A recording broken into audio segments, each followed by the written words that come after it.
Ein herzliches Willkommen und Hallo zu Backstage, dem webbasierten Informationsformat der Backshop Tiefkühl GmbH. Wir von der Backshop haben uns dazu entschieden, dieses Format zu nutzen, um in loser Folge über Entwicklungen im Markt zu informieren. Wir reden hier über Produzenten, wir reden über Produktneuheiten, Trends und Innovationen. Und nicht zuletzt möchten wir Ihnen natürlich auch Anwendungsbeispiele dafür geben, was Sie mit unseren Produkten alles Wunderbares herstellen können. Ja, heute an dieser Stelle würden wir gerne darüber berichten, dass wir uns dazu entschlossen haben, unsere Fast Food Range zu erweitern. In Summe sprechen wir hier von einer neuen Burger Range und zwar nicht über eine Standardvariation, sondern tatsächlich über hochwertige Produkte. Und was man aus diesen tollen Produkten alles machen kann, dafür haben wir den Christian Kolb. Und wir werden Ihnen heute ein paar neue Rezepturen und Anwendungsbeispiele für einen Burger und wie man diesen vielleicht zukünftig neu interpretieren kann, bereitstellen. Ich würde sagen, ich hoffe, Sie haben genauso viel Spaß beim Anschauen und vielleicht können Sie ein bisschen was mitnehmen für sich. Ich freue mich jedenfalls sehr darauf, gleich mit Christian hier ein bisschen an den Produkten zu arbeiten und es würde mich sehr, sehr freuen, wenn es Ihnen genauso viel Freude macht wie uns. Christian, wir kennen uns lange. Das ist korrekt, ja. Und vielen Dank. ich schätze dich sehr und aus der Vergangenheit heraus haben wir sehr tolle Resonanz auf alle anderen Backstage-Formate, die wir in der Vergangenheit bereits geschossen haben, bekommen. Und aus diesem Grunde haben wir uns heute gedacht, lass doch mal den Christian wirken, was können wir mit den wunderbaren neuen Burgern machen, die wir jetzt demnächst auch auf Lager haben werden. Und deswegen machen wir heute ein paar Serviervorschläge für Burger. Burger ist ein Produkt, was sich so fest verankert hat in unserer täglichen Ernährung, was jetzt auch sogar in den Gourmet, in die Gourmet-Gastronomie sich wiedergefunden hat. Und das gibt es in allen Preislagen. Und das Schöne ist mit diesem Produkt, und das werden wir jetzt ja auch heute zeigen, ich kann an einem Tisch alle glücklich machen. Ob es der Fleischesser ist, der Vegetarier, der Veganer. Alle Produkte lassen sich sehr gut mit den Buns kombinieren und veredeln. Und dass wir jetzt nicht einfach nur sagen, wir haben Buns, möchte mich auch ganz klar darauf hinweisen, das, was wir als erstes machen, ist ein Indian Burger. Also wir nennen es jetzt mal Indian Burger, weil man Soßen, Dips und Produkte verwenden, die man sehr häufig auch für indische Speisen nutzt. Aber wenn ich es vegan machen will, dann kann ich jetzt nicht nur über Salat und Paprika und den Patty hier reden, wo wir auch gleich noch dazu kommen, sondern wir müssen auch über das Brötchen, also den Bun, uns unterhalten. Würdest du denn mit deiner, Entschuldigung, wenn ich da jetzt reingrätsche, mit deiner Erfahrung sagen, dass vegan ein Trendthema oder gut, es ist ja sehr präsent, aber ist es das Thema? Vegan ist für mich kein Trend. Es ist eine Ernährungsform. Und Okay. dieser Ernährungsform folgen sehr viele Menschen, weil sie sich damit wohler fühlen. Und ein Trend ist für mich etwas, wo Konsumenten, Erzeuger oder Anbieter vor sich hertreiben, mach mal schnell und dann, wenn ich keine Lust mehr habe, sind wir wieder weg. Ja. Aber das ist es nicht, sondern vegane Küche haben wir zuhauf schon vorher auch gehabt. Wir haben sie bloß nicht so benannt. Ja. Und da waren aber immer dann noch Kombinationen drin, wo dann wieder ein bisschen vegetarisch gemischt wurde. Und das war dann noch nicht so ausgegrenzt, ist das falsche Wort, sondern separiert worden. Ja. Jetzt hatten wir wirklich auch die Möglichkeit, dass sehr viele Konsumenten und Gäste uns gesagt haben, pass mal auf, ich möchte wirklich vegan sein. Ja. Ich möchte da, ich habe das einfach für mich so durchlebt jetzt und ich fühle mich da besser und es gibt so wunderbare Produkte, kannst du mir nicht was anbieten? Und deswegen ist es auch schön, dass der Markt darauf reagiert hat, aber es ist für mich kein Trend mehr, sondern es ist etwas, was bleiben wird. Ich finde es gut, dass du das so sagst, weil am Ende ist das die Verwunderung, die sich bei mir hin und wieder breit macht. Wir haben aus der Vergangenheit heraus schon diverseste Produkte, die ja eigentlich der Norm entsprechen. Wir haben es nur nie benannt. Ja. Und ich finde es aber gut, wenn das Labeling dann hilft, vielleicht diese Form der Ernährung uns weiter zu forcieren, weil es hat ja doch elementare Auswirkungen. Absolut, und es zeugt auch eine gewisse Verlässlichkeit und ein Interesse, Konsumenten, Gästen, das zu bieten, wo wirklich sie ein Herz drin gefunden haben. Und das ist auch unser Auftrag der Köche. Wir liefern das, womit wir unsere Gäste glücklich machen können. Dann bin ich mal sehr gespannt, was du hier heute zauberst. Das heißt, wir machen einen veganen Burger jetzt. Sehr schön. Und wenn ich es recht entsinne, machen wir eine kleine Weltreise. Du hast dich inspirieren lassen. Und das Besondere, was ich auch jetzt hier habe mit diesem Hamburger Bun, Also für die nochmal, die mit Bann vielleicht nicht immer da was mit anfangen können, das nennt man das Hamburger Brötchen. Ich habe auch hier ein wirkliches veganes Brötchen. Und genau das ist ja immer das Thema, was wir früher hatten. Dann hat man gesagt, ja gut, ich mache Ihnen Salat, ich mache Ihnen da Gemüse rein und schöne Soßen. Und man vergisst dran, dass irgendwo ein Produkt nochmal zwischendrin war, was eben nicht vegan war. Und wie du gesagt hast, die Auszeichnung und das Labeling bietet mir jetzt die Möglichkeit, es nachzulesen und sofort zu erkennen, dass das auch sicher ist. Und dieser Burger von diesem Bun, wo ich auch habe, was für mich auch immer sehr wichtig ist, und das ist ja auch die Kunst des Backens, dass es ein Softbrötchen ist. Es ist sehr, sehr weich und federt so ein bisschen. Das ist so ähnlich wie bei der Haut. Wenn man da so reindrückt, dann federt es immer zurück. Das lernen wir dann immer, wenn man was brät und will wissen, welchen Garprozess wir gerade haben. Und dass eine schöne Optik da ist, was mir auch sehr gut gefällt, ist die Form des Buns. Es ist handmade und nicht so ein industrielles, vorgeformtes Produkt und lässt mich dann sofort im Kopf eine gewisse Preisschiene wiederfinden. Das ist es nicht, das finde ich sehr schön. Was von der Zubereitung her jetzt, was ich mir da ausgedacht habe, was ich jetzt verwenden werde, ist einmal die Zucchini gegrillt. Bringt mir mehr Aromatik. Man sollte nur aufpassen, nicht zu lang und zu stark grillen, dann wird sie zu weich. Ja, das wäre nicht so schön. Ein Salat, der eine gewisse Knackigkeit hat. Klassischerweise ja auch dazu, oder? Ja, den man immer sehr gut kriegt, ist der Römer. Ein sehr knackiger, aromatischer Salat. Gegrillte Paprika. Und dann haben wir so eine Anmutung, wenn wir jetzt in Indien sind, wenn man gewisse Curryspeisen macht, wo auch immer ein hoher Gemüseanteil drin ist, ähnliche Sachen, das heißt, also auch dieses Grillierte, dann habe ich einfach schöne Aromatik. Und damit wir Geschmack reinbringen und nicht immer nur auf Ketchup und Burgersoßen und Gedöns da reingehen, habe ich hier eine Chili-Mango Chutney-Variante ausgewählt, die auch eine gewisse Schärfe hat, weil wir haben süß, ein bisschen Produkte, wo auch eine Würzigkeit und Salzigkeit drin ist. Und von dem kommen wir ja auch gleich, da ist ja auch entsprechend was drin und das kombiniert sich sehr gut. Und dann habe ich hier eine grüne Tomate verarbeitet, als Chutney auch. Und das sind alles so Elemente, die man aus dieser Küche her kennt. Was für mich dann auch sehr wichtig ist, dass die Produkte nicht zu flüssig sind. Ja. Weil wir sonst ein Problem haben. Ich bin mal sehr gespannt, um ehrlich zu sein, bekomme ich Hunger nur von der Beschreibung. Wollen wir loslegen? Ja, auf jeden Fall.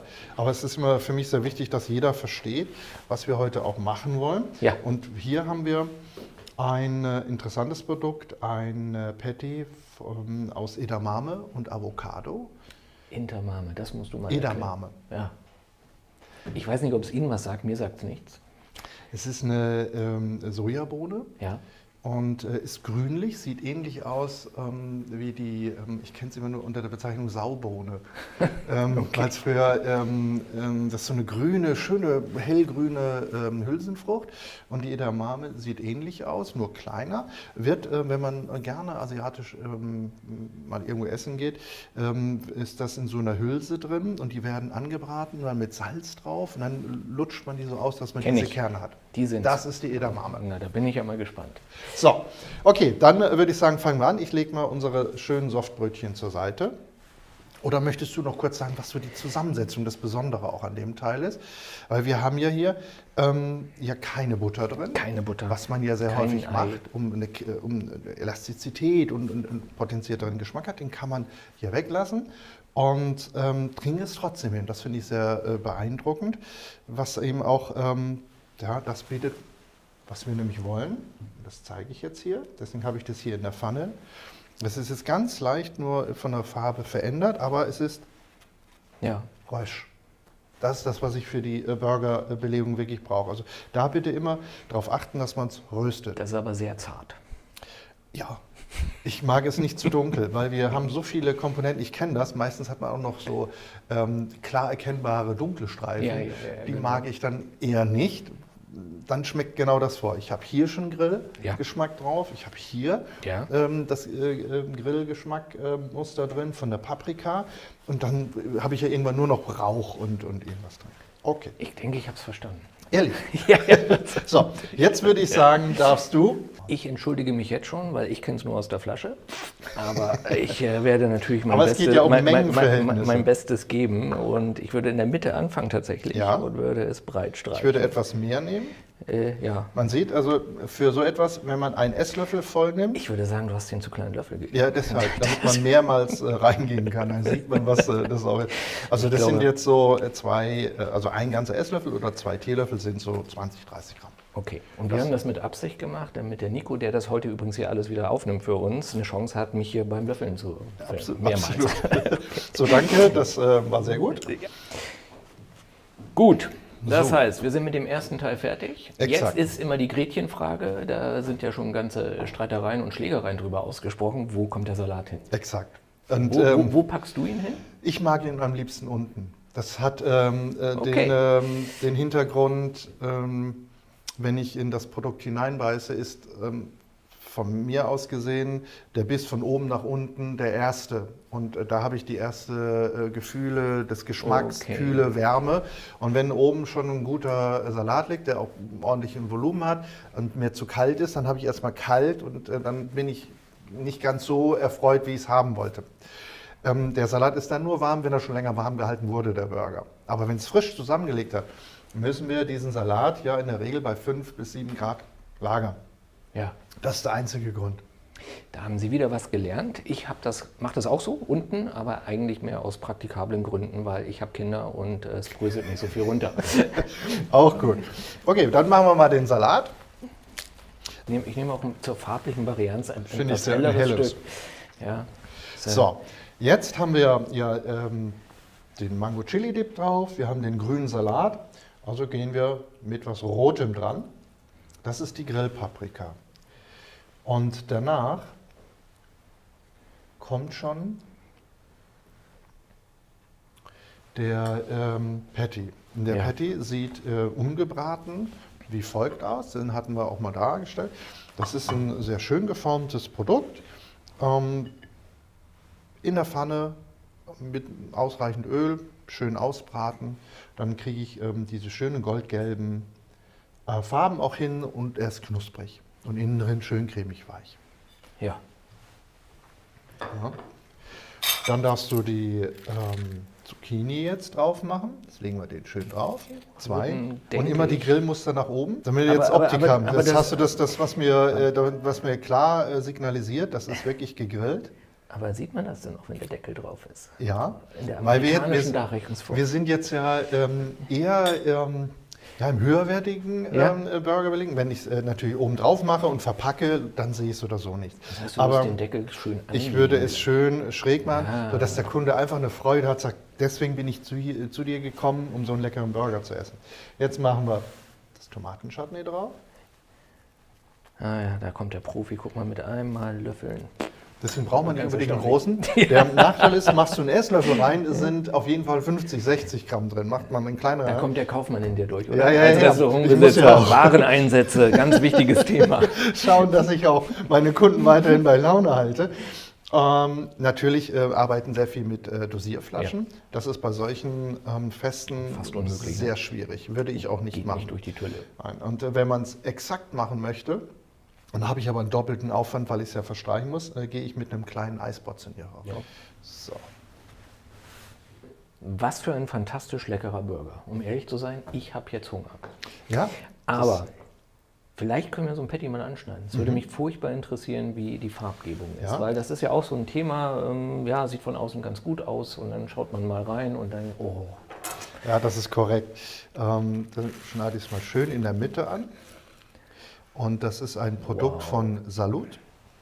Und das hat wirklich nicht nur schöne Optik, Ja, sondern wenn man reinbeißt, hat man auch, das sieht man ja hier, die Edamame-Kerne. Also es ist jetzt nicht nur etwas, nennen wir es mal breiig, wo man schön zerkauen kann, ja, schmeckt, ist okay, sondern man hat auch ein bisschen Haptik. Ich habe viel Weiches, aber ich habe etwas Knuspriges und dann etwas mit Widerstand in der Haptik zum Kauen und dann habe ich einen wunderbaren Burger, was ein Burger auch zu erfüllen hat.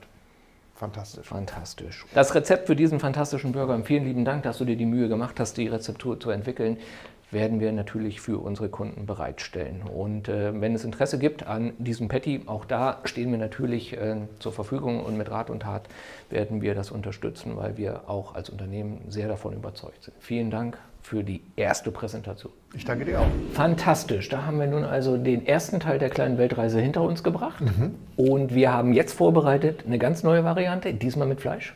Diesmal mit Fleisch. Wir wandern in die Türkei. Ich wollte hier speziell in die türkischen Geschmacksthemen eintauchen und wenn man mit der Türkei sich auseinandersetzt, dann sind wir auch schnell in der Levante-Küche, Mittelmeerraumküche. Also da sind ganz viele Eindrücke und Geschmäcker, die man da kombinieren kann. Also ein Gesundheitsprodukt im weitesten Sinne. Immer. Dann bin ich mal sehr gespannt. Du hast von uns ja Brote und Brötchen bekommen. Was ist das Besondere an dir?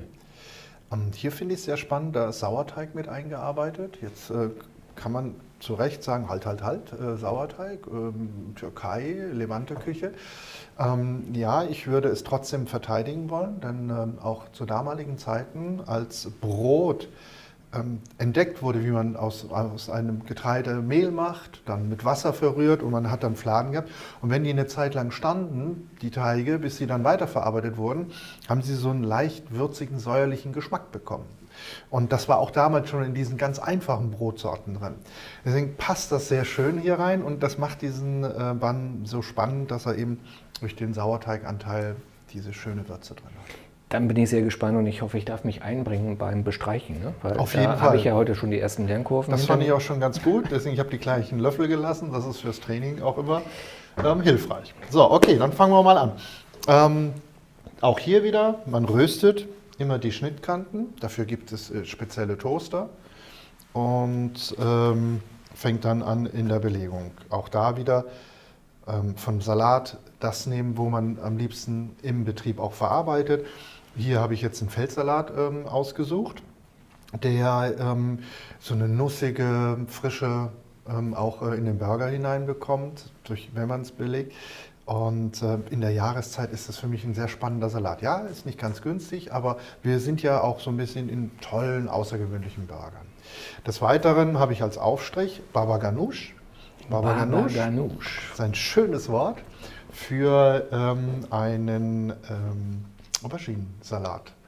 So wird er dann genannt. Das sagt man, okay, das sieht jetzt nicht wie Salat, sondern als Creme aus, aber das ist eben dort die Bezeichnung dafür. Das ist eine Aubergine, die über dem Grill so lange gegrillt wird, bis außen so leicht alles verkokelt. Dann halbiert man sie und kratzt es aus.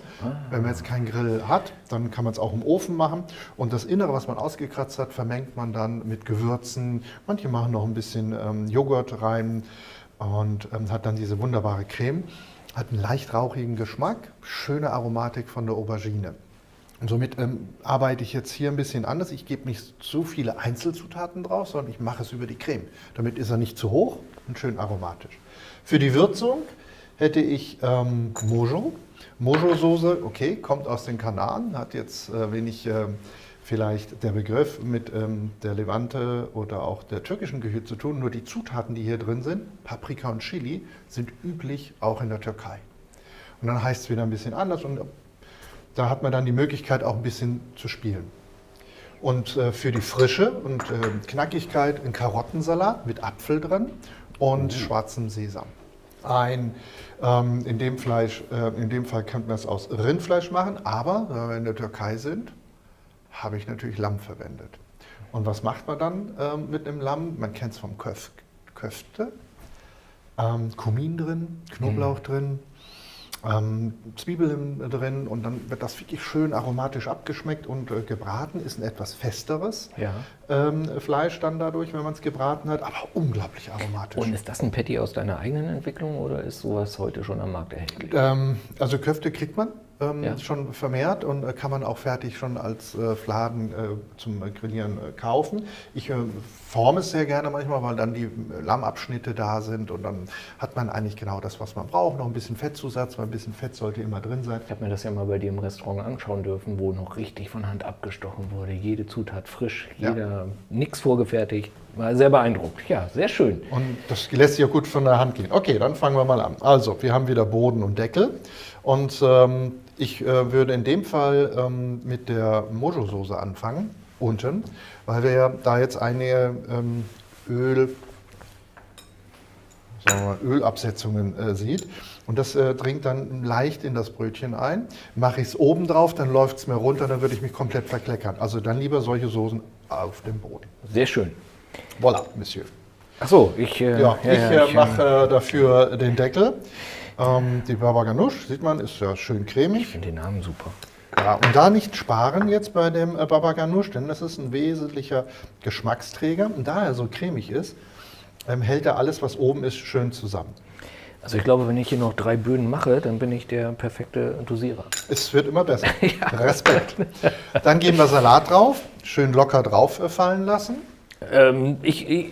Ja, okay. Das wäre jetzt Steigerung. Und ich hole den Karottensalat rüber. Ich glaube, meine Frau darf das nicht sehen, sonst werden sich auf einmal die Verantwortlichkeiten... Man könnte das so machen, ich würde nur empfehlen, weil der Stiel ist schon auch schmackhaft und bringt mir auch einen Biss, also ruhig schön locker drauflegen und dann so ein bisschen platt drücken. Ja, aber sieht aus wie ein Blumenbouquet. Ja, man kann das natürlich machen. Die Frage ist halt, wenn 40 Gäste diesen Burger bestellen, ob der Kollege dann noch die Ruhe und die Zeit hat. Ich eher so der Hobbykoch hier. So schön, dass es wie so ein kleines Nest aussieht. Ja, das habe ich jetzt verstanden.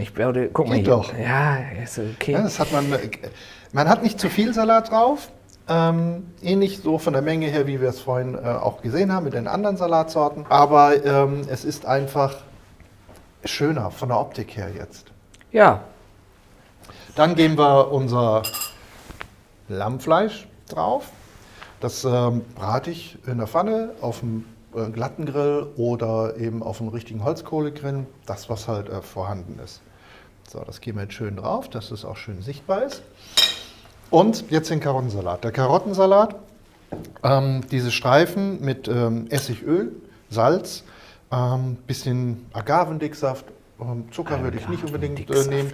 Das bringt mir das unterstützt die Süße der Karotte und des Apfels, aber es macht es runder. Und jetzt hat man natürlich 2 Optionen. Das würde mir die Karotten und den Apfel auch schon halten, wenn ich es jetzt hier schön verteile. Oder aber, wenn ich der Meinung bin, ich möchte sicherer gehen oder ich möchte vielleicht auch lieber unten die Karotten haben, dann würde ich es nochmal mit ein kleines bisschen Frischkäse anrühren, damit es haftet. Okay. Sonst fällt mir alles beim 2. Biss runter und das möchte der Gast nicht. So, das erlaube ich mir mal. Ja, ich bitte sehr darum. So, ein schöner, echter schwarzer Sesam, kennt man aus der türkischen Küche, von der Pide und von vielen Sachen. So. Und schon ist unser Burger fertig. Ja, also ein weiteres Meisterwerk. Ich werde ja immer hungrig, wenn ich dir zuschaue, muss ich ja gestehen. Ja, es soll es ja auch machen. Und mit den Sauerteigbannen und diese Süße von der Karotte und von dem Apfel, das richtig schön würzige vom Köfte und den Dips und Soßen, habe ich wieder einen vollmundigen Geschmack. Ich spiele immer mit Süße, salzig, würzig. Und wenn man es schärfer haben will, was ja auch sehr häufig gefragt wird, würde ich empfehlen, Chiliflocken, aber separat zu lassen. Da freut sich der Gast. Wer es richtig scharf macht, macht's. Und wer nur ein kleines bisschen macht, der kann damit spielen und dosieren. Und der Burger ist dann nicht nur für die Leute geeignet, die gerne scharf essen. Und wenn Sie gerne wissen wollen bzw. nachlesen wollen, wie diese Rezeptur zustande kommt bzw. wie der Burgeraufbau ist, dann würde ich Ihnen empfehlen, schauen Sie unter der hier unten eingeblendeten Adresse nach, dort werden alle Informationen bereitgestellt. Vielen lieben Dank. Sehr gerne. Man kann ihn auch aufschneiden noch, damit man auch sieht, was einen guten Burger ausmacht. Was wäre das denn? Wo wir es denn ja schon ansprechen. Farbenspiel. Natürlich. Das Farbenspiel ist wirklich sehr wichtig. In der Tat. Ein schöner Bann, tolles Verhältnis jetzt zwischen Fleisch, Gemüse, Salat, Soßen, sodass ich auch wirklich satt werde und Genuss habe. Keine Pommes. Keine Pommes. Da hatten wir jetzt gerade eben aber doch eine weite Reise hinter uns. Und jetzt kommen wir zurück nach Europa. Ja, jetzt Ist es das, was die Zutaten verraten, Christian? Ja, jetzt gehen wir nach Frankreich. Du solltest das doch nicht verraten. Ach so, verdammt. Bitte geben Sie ja jetzt Ihren Tipp ab und gewinnen Sie einen Karton. Ein Karton. Nach Frankreich. Ja, Gut. Und dafür haben wir einen Sesambann. ja, und ich hatte da auch immer jetzt lange darüber überlegt, gehen wir in den hellen Sesam, in den dunklen Sesam oder mit einer anderen Schrotung drauf. Aber da ich mir das Rezept so ausgedacht habe, dass wir, wenn wir über Frankreich reden, reden wir doch erstmal im ersten Gedanken über Haute Cuisine, Ja. über was Besonderes, viel Kochkunst.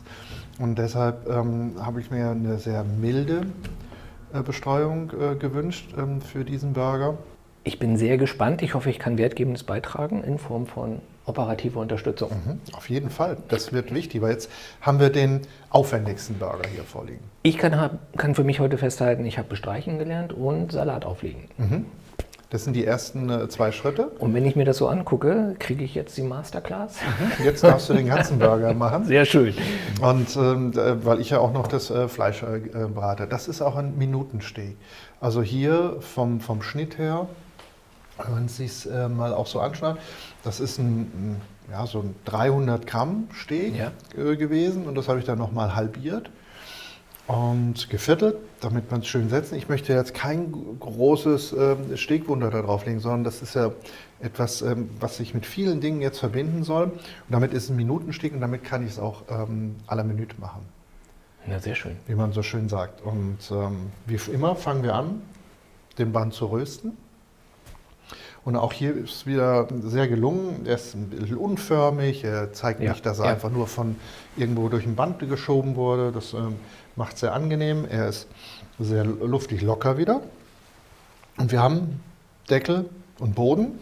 Und für den Boden würde ich gerne das Pflaumenketchup nehmen. Pflaumenketchup kann man ganz normal im Handel kaufen. Das ist jetzt also nichts, wo man sagt, oje, oje, wo soll man jetzt wieder die Sachen herkriegen? Das ist ein Standard geworden. Es gibt auch Kürbisketchup, wenn man so etwas möchte. Und damit kann ich natürlich solche tollen Sachen auch kombinieren, um in die Länder hineinzutreten. Und das nebendran, das würde ich oben auf den Deckel machen, das wäre eine Pflaumen-Preiselbeeren-Marmelade. Und damit schaffe ich die Verbindung zur Feige und zum Brie. Oh lala. So soll es sein. Hört sich sehr spannend an. Die ersten Schritte kennst du, das ist gut. Dann dürftest du die Soßen auftragen, den Salat drauflegen und dann können wir diskutieren, wie wir weitermachen. Gibt es da was zu diskutieren? Nein, das ist deine freie Entfaltung. Und ich kümmere mich mal Habe ich ums genau Steak. so wahrgenommen, die ganze Zeit übrigens schon. Ich bleibe dabei, ich übe mich noch im Auftragen der Soßen. Sehr gut. Und dann habe ich verstanden, dass wir ein kleines Nest anlegen sollen mit dem Salat. Genau, richtig? das ist sehr schön. Also auch da der Feldsalat, ich mag ihn sehr, von der Aromatik her, auch jetzt zu den Zutaten, die wir haben. Aber es geht genauso ein Eisberg, es geht der Lollo Rosso, Lollo Biondo, alle möglichen Salatsorten. Bist du zufrieden? Ist sehr gut. Dürfte ich gerade mal um Salz, Pfeffer bitten? Ja, sehr gerne. Bitte schön daher. Das Fleisch bitte vorher würzen, in diesem Fall, weil wir den Geschmack da dran brauchen. Ein wenig Öl. Wenn man einen Grill hat, ist es natürlich einfacher, da brauche ich jetzt kein Öl mehr groß. Also das ist ja dann, wenn ich ihn einmal gut eingestrichen habe, dann reicht das. So, also sieht jetzt aus wie das Marmeladenbrot von meinem Sohn jeden Sonntag. Sehr gut. Und So soll es auch sein. Jetzt darfst du den Salat draufgeben. Schön als Nest. Also Ich hab's forme es verstanden. immer. Ne? Ich werde mir mal so deinen Tipp zu eigen machen und das erstmal so hinlegen und es dann gemeinschaftlich drapieren. So. Ja. At once. In der Realität macht man aber. Ja, du musst mir schon die Chance geben, mich auch hier ein bisschen zu bilden und vielleicht einen Trainingseffekt zu erzielen. Ich Ja, glaube, bei finde den ich gut. nächsten Burger haben wir vor, über den nächsten auch mit so einem Salat zu machen. Nein, machen wir einen anderen. So, Und vom Fleisch, ich würde habe sagen, das sieht gut aus. das denke ich aber auch. Ist klar, der Meister muss nachsteuern. Das ist einfach, dass die Kanten auch schön mit Salat ausgelegt sind, denn es ist ein sehr wuchtiger Burger. Da brauche ich jetzt auch nicht sagen. Das ist auch nichts, was man während dem Autofahren zu sich nehmen sollte. Okay. Aber Messer und Gabel nicht zwingend nötig. Nein, Sehr das schön. ist es auf gar keinen Fall. So, jetzt haben wir die Kombination Tomate. Dann würde ich in diesem Fall die Tomate unten drauflegen. Ja. Entweder macht man große, ich habe jetzt hier kleine Fleischtomaten genommen, Ja. die enthalten nicht so viel Wasser. Die Roma-Tomate ist ähnlich. Auch wenig Wasseranteil. Für die Zuschauer auch für diesen Burger wird das Rezept zur Verfügung gestellt. Selbstverständlich, mit einer schönen Anleitung. Aber jeder hat seine eigene Art und Weise, den Burger dann anzurichten. So. Jetzt ist es so, ich habe das Fleisch gedreht.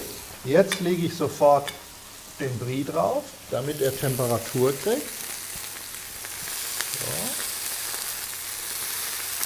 Und du sag mal, ich sehe da Schinken, kommt der tatsächlich auch noch in die Architektur? Der kommt auf den Brie drauf.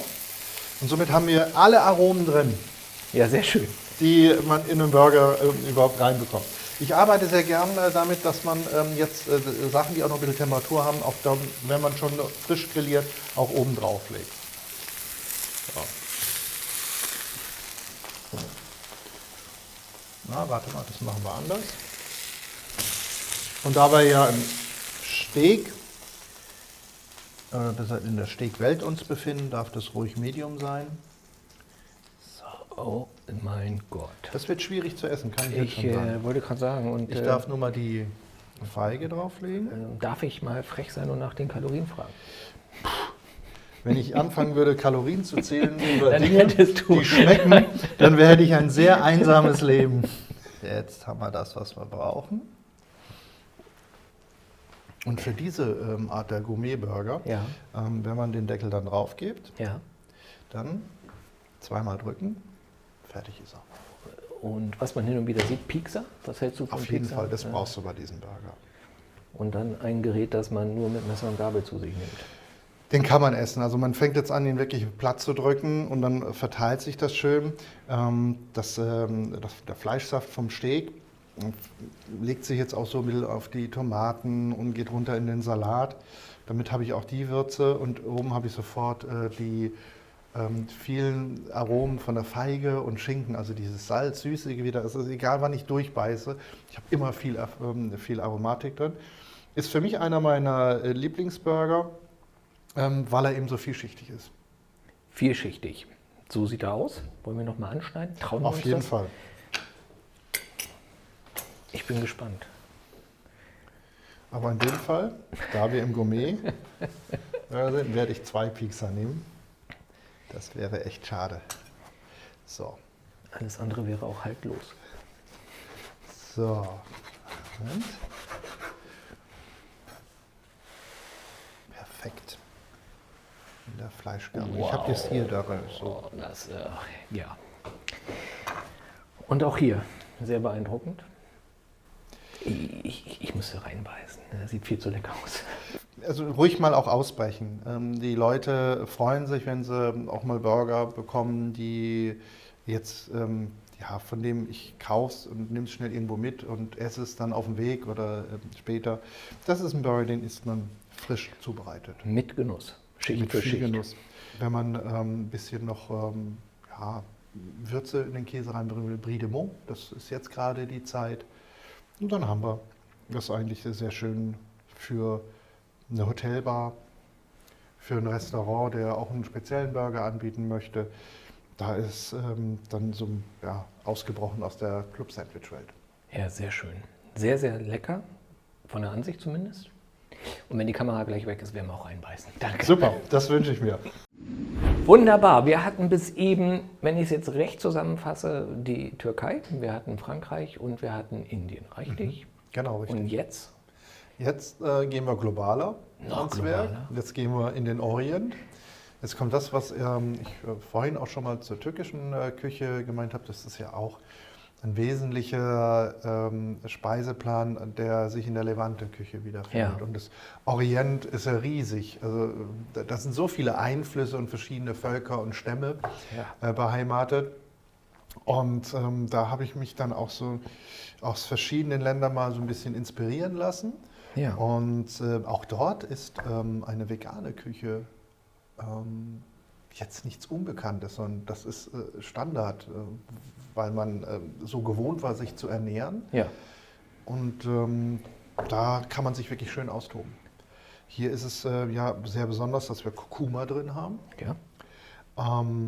Woanders, wo die Butter mit eingearbeitet wird, dann für die Vegetarier oder auch für da, wo man auch mit Fleisch und anderen Sachen arbeitet, ist hier jetzt eher Pflanzenöl drin und Kartoffelflocken sind hier mit eingearbeitet. Ja. Und das ist eigentlich sehr spannend, weil Kurkuma ist nicht nur Geschmacks- und Farbgeber, sondern er bringt mir auch tatsächlich etwas, weil er ist entzündungshemmend, er ist wirklich vitalisierend, stoffwechselanregend und ganz viele Themen. Und die Kartoffelflocken machen es saftiger. Also mir bleibt dieser Band deutlich länger saftig. Da haben wir ab und zu immer so Probleme, wo die Leute sagen, ja, der wird irgendwann trocken. Ja, das ist richtig, aber das kann ich damit wirklich gut hinkriegen. Und das Öl hält es geschmeidig. Na, sehr schön. Gehen wir mal auf die Bratlinge ein oder Patties. Ja, ich finde ja den hier drüben ganz interessant. Vielleicht magst du dazu was sagen. Das ist Der kleine? Ja, der kleine. Den habe ich bewusst mitgenommen. Das ist in der veganen Szene also ein Produkt, aus dem der auch hergestellt wurde, was so der Allrounder ist, um viele Fleischersatzthemen zu lösen. Das ist, ich nehme es mal rüber, die Jackfrucht. Jackfrucht. Und das ist, man sieht schon, das ist jetzt leider ein sehr kleiner, ist auch schwer im Handel dann die großen zu bekommen. Man kann aber die Jackfrucht auch getrocknet oder in einer einzelnen Partie machen, da kann man sich einen schönen Patty formen. Und man sieht, es ist extrem fleischähnlich. Und das ist ein sehr interessanter Geschmack, man kann sehr viele Dinge für lösen und somit haben wir auch für die vegetarischen Gäste und veganen Gäste oder auch Leute, die mal was anderes probieren wollen, ein interessantes Produkt. Ja, sehr schön. Wird ein bisschen angebraten oder im Ofen warm ziehen lassen, ist eigentlich ein fertiges Produkt.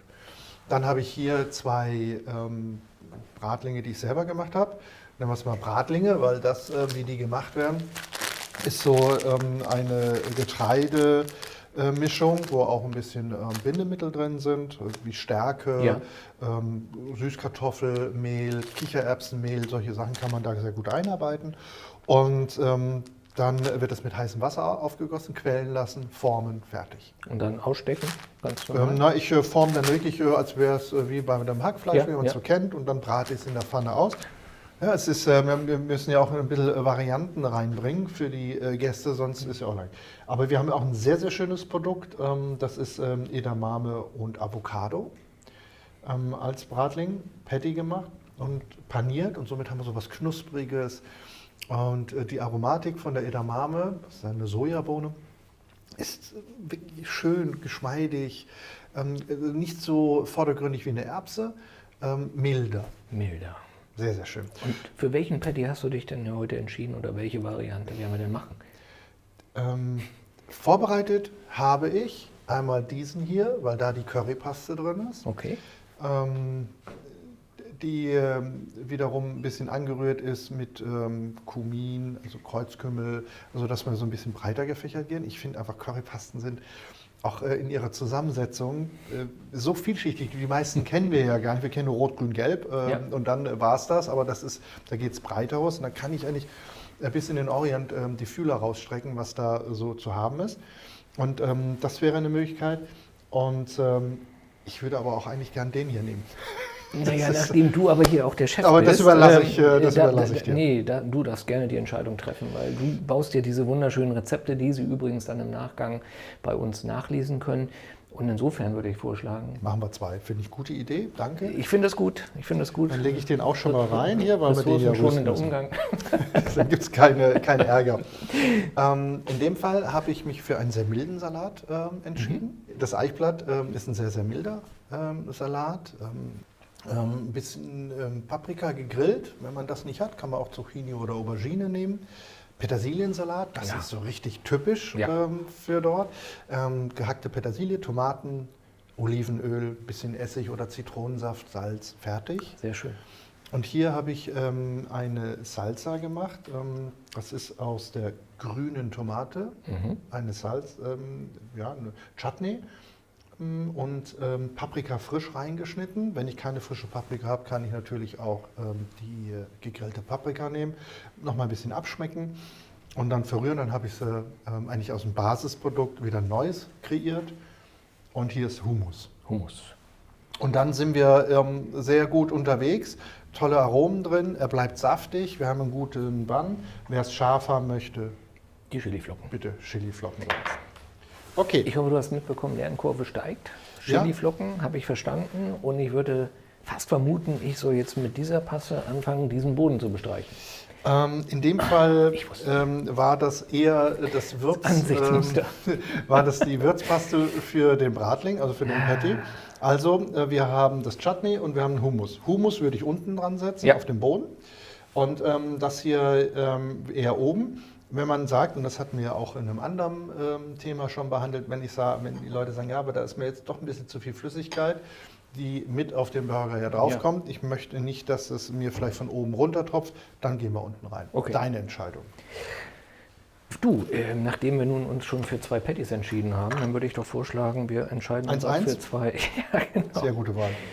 Wir entscheiden uns für 2 Bodenbelegungen. Was meinst du? Ja. Auch Hummus kann man sehr schnell selber machen. Und man braucht Tahini, das ist die Sesampaste, Kichererbsen, wenn man sie nicht selber kochen möchte, aus der Dose. Wenn man Hummus, also habe ich es dann auch in vielen Diskussionen mit oder in verschiedenen Ländern gehabt, wenn man es original macht, heißt es sind nur die eingeweichten Kichererbsen. Ja. Und dann werden die richtig zermahlen. Und dann kommt Tahini rein, Knoblauch, Zwiebeln, Salz. Und wenn man will, Kumin. Ich würde es immer machen mit viel Kumin, weil ich den Geschmack mag. Und dann kann man da auch noch ein bisschen variieren. Sehr schön. Also von der Farbe her gefällt mir das aber deutlich besser. Ja, die Farbe spiegelt sich ja wieder, weil du musst jetzt die Soße hier oben und den Hummus dann da oben, damit wir ja die 2 Soßen im Burger dann auch wieder haben. Ich fange schon mal, du kannst schon mal den Salat bitte machen. Ach ja, der Deckel. Der Deckel, mach. Mann. Der ist nicht immer beim Burger Pflicht, aber... Und jetzt hättest du gerne wieder ein lustiges Nest? Genau. Ach nee, warte, wir haben ja gelernt, ich soll ruhig mal so herzhaft reingreifen. Richtig, und dann schön belegen. Und dann fallen lassen? Ja. Okay. Und die Themen mit dem Deckel, das habe ich auch oft schon gehabt, die sagen, es ist mit zu viel Brot, ich will eigentlich nur unten ein bisschen Brot haben. Ja. Dann soll man das ruhig machen, so ein offener Burger, den kann man auch schön dann drapieren, würde sehr gut auch mit unseren Rezepturen zusammenpassen. Ich habe mich ja gefragt, mit dir essen gehen muss ja eine Herausforderung sein. Man hört es ja auch mal von anderen Kollegen, die auch noch in der Sternegastronomie unterwegs sind. Wenn wir richtig gut essen gehen, gehen wir sehr einfach essen. Also ich muss dann nicht immer High-End. Natürlich gehe ich sehr viel High-End essen, dann ist der Kritikpunkt etwas höher. Aber ich hole das auch gerade mal kurz, die Qualität ist für mich, wenn jemand eine gute Bratkartoffel machen kann, dann kann er kochen. Wer kocht zu Hause? Ich. Nicht, weil meine Frau nicht kochen kann, sondern weil wir das uns so aufgeteilt haben. Ja. Sie sagt einfach, das ist dein Job, nicht meiner. So, okay. Bist du zufrieden mit dem Salat? Ist wunderbar. Schön. Es ist, ich mag viel Salat drauf. Es soll ja auch wirklich was Schmackhaftes sein und ein Mittagessen oder ein Zwischensnack. Und von der Belegung her, wenn die fertig gebacken sind, gehen wir mit dem hier drauf und mit dem hier drauf. So, und jetzt würde ich vorschlagen, dass wir den Petersiliensalat drauf machen. Und die Paprika obendrauf. Die Paprika lege ich deshalb oben drauf, sie ist flacher und überdeckt mir jetzt den Petersiliensalat, das heißt, es fällt weniger runter. Wow. Das ist der Grund. Wenn ich es jetzt so habe, könnte ich den Petersiliensalat auch oben drauf machen, unten drunter die Paprika, weil das hier gehalten wird. Hier bin ich mir nicht ganz sicher, ob er komplett gehalten wird. Bitte schön. Du traust mir Sachen zu. Ich finde das gut, ich kann dann schon mal unsere Spieße holen. Aber diesen Teil hatte ich ja noch gar nicht, ne?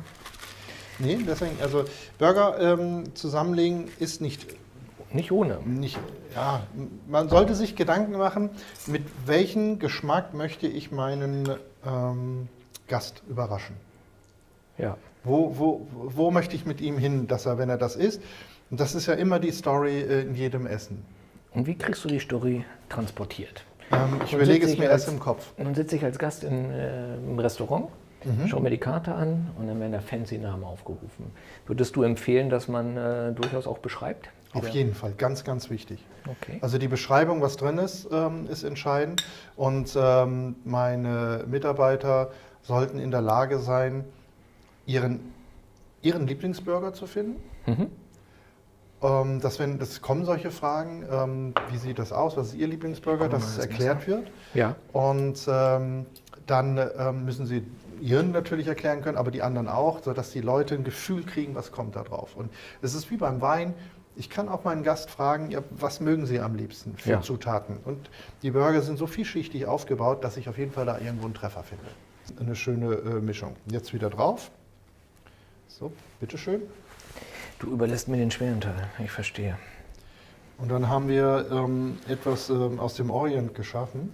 Ja. Wenn wir es jetzt sauber präsentieren wollen, also sauber in dem Sinn, dass wir durchgehend sind und wir sagen Orient, so habe ich es immer gelernt, insbesondere als ich mal in Israel ein paar Mal war, es wird immer ein bisschen Salat dazu gegessen. Also man isst das nicht solo, also da ruhig auch ein bisschen was drumherum machen, dass man es transportiert. Ein super Produkt, ich esse es sehr, sehr gerne. Bin mal gespannt, wie wir im Anschnitt jetzt das Farbenspiel haben.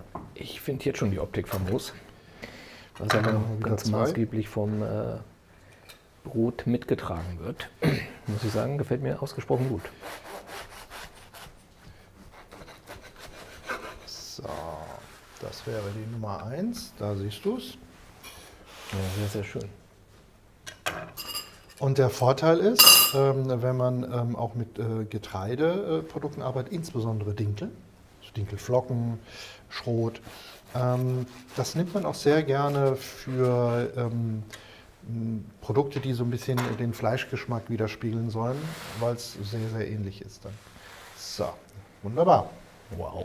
Und da hat man das schöne Grüne von der Edamame. Wenn ich also ein richtiges Farbenspiel haben will, finde ich ihn sehr gut als Produkt, weil das helle Grüne, das spricht mich sehr an. Wenn ich so ein bisschen in dieses herzhafte, richtig kraftvolle reingehen, dann gehe ich lieber in solchen Produkten da rein. Ja, wunderbar. Das war Orient. Wieder ein Highlight. Vielen lieben Dank für die Präsentation. Ja, und ich wiederhole mich, Rezepturen und Aufbauanleitung, darf man das so sagen? Ja, Zubereitungsanleitung Aufbauanleitung wird es dann zum Nachlesen geben. Dankeschön. Vielen Dank. Backstage, backstage, backstage.